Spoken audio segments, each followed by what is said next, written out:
Saudara-saudari, Injil kita pada hari ini diambil dari Injil Lukas bab 10 ayat 1 sampai 9.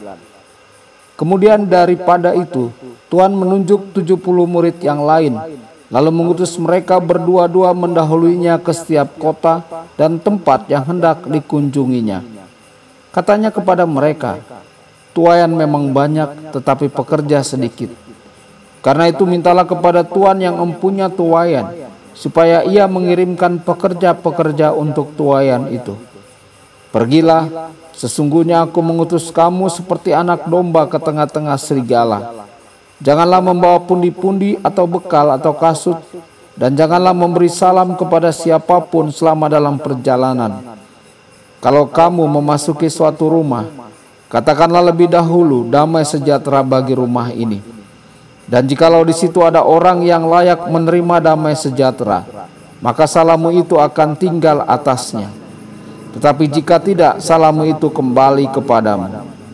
Tinggallah dalam rumah itu, makan dan minumlah apa yang diberikan orang kepadamu, sebab seorang pekerja patut mendapat upahnya. Janganlah berpindah-pindah rumah. Dan jikalau kamu masuk ke dalam sebuah kota, dan kamu diterima di situ, makanlah apa yang dihidangkan kepadamu. Dan sembuhkanlah orang-orang sakit yang ada di situ, dan katakanlah kepada mereka, kerajaan Allah sudah dekat padamu." Demikianlah sabda Tuhan. Terpujilah Kristus.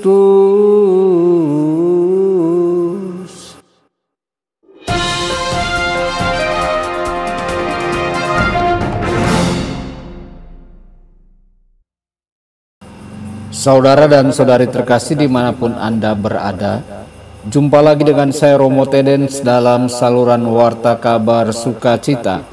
Semoga Anda semua dimanapun berada senantiasa dalam keadaan sehat dan bahagia. Saudara-saudari, renungkanlah kasih Tuhan kita untuk membawa keselamatan bagi banyak jiwa manusia. Kasih-Nya melipat gandakan kehadirannya di dunia ini. Kita dapat dengan cepat terkuras oleh kebutuhan yang tidak pernah berakhir dari mereka yang kita layani. Kita dapat menutup pintu bagi orang lain dengan alasan-alasan yang mudah. Kita dapat mengabaikan kebutuhan mereka, yang mana Tuhan ingin meletakkan solusi di tangan kita. Sebaliknya, hati Kristus sangatlah luas dan bertumbuh dengan kesadaran akan kebutuhan manusia akan dirinya. Secara kreatif ia membawa solusi ilahi untuk menjangkau lebih banyak jiwa manusia, menyembuhkan lebih banyak hati manusia, menyembuhkan lebih banyak penyakit yang diderita manusia. Saudara-saudari, apakah kasih membawa kita untuk menggunakan semua kreativitas, kecerdasan, kekuatan, dan kehendak kita untuk memenuhi kebutuhan mereka yang telah dipercayakan Tuhan kepada kita? Apakah hikmat ilahi yang berakar pada doa berperan dalam cara kita melayani orang lain? Saudara-saudari, Kristus menggunakan kuasa ilahi-Nya untuk melipat gandakan dirinya, menugaskan para murid untuk menjadi Kristus-Kristus lain di dunia ini. Pengutusan ke-72 murid merupakan titik penting dalam rencana keselamatan. Di sini orang-orang biasa yang pada satu waktu menjadi penerima pesan penebusan Kristus yang berhati sederhana, sekarang haruslah menjadi pembawa pesan itu kepada orang lain. Namun dengan segala kelemahan mereka, bagaimana mungkin mereka dapat berharap untuk menawarkan kepada orang lain sebuah pengalaman akan Kristus seperti yang telah mereka alami, sebuah pengalaman yang begitu tak terlukiskan dan agung?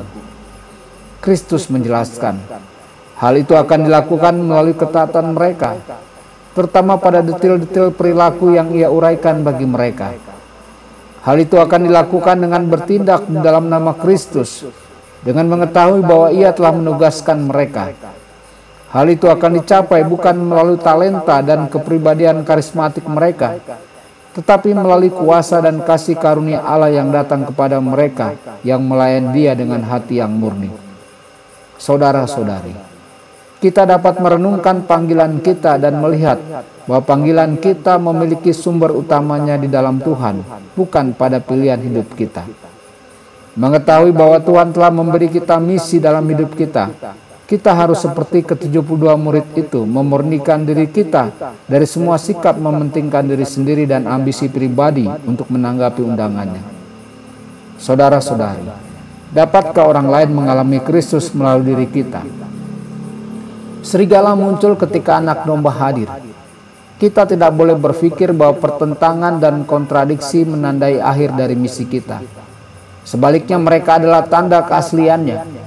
Menjadi anak domba di tengah-tengah serigala menyiratkan bahwa serigala itu dapat dikalahkan dengan kerendahan hati dan kesederhanaan yang dimiliki oleh seorang murid Kristus dalam menjalani kehidupannya.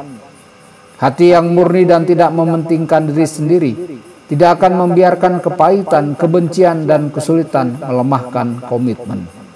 Tuhan Yesus memberkati dan menyertai Anda semua. Sabda Allah adalah kebenaran. Sabda Allah adalah kehidupan. Mari kita mencintainya, mari kita menghayatinya. Ya Tuhan yang ku muliakan, sabdamu angkat resahku.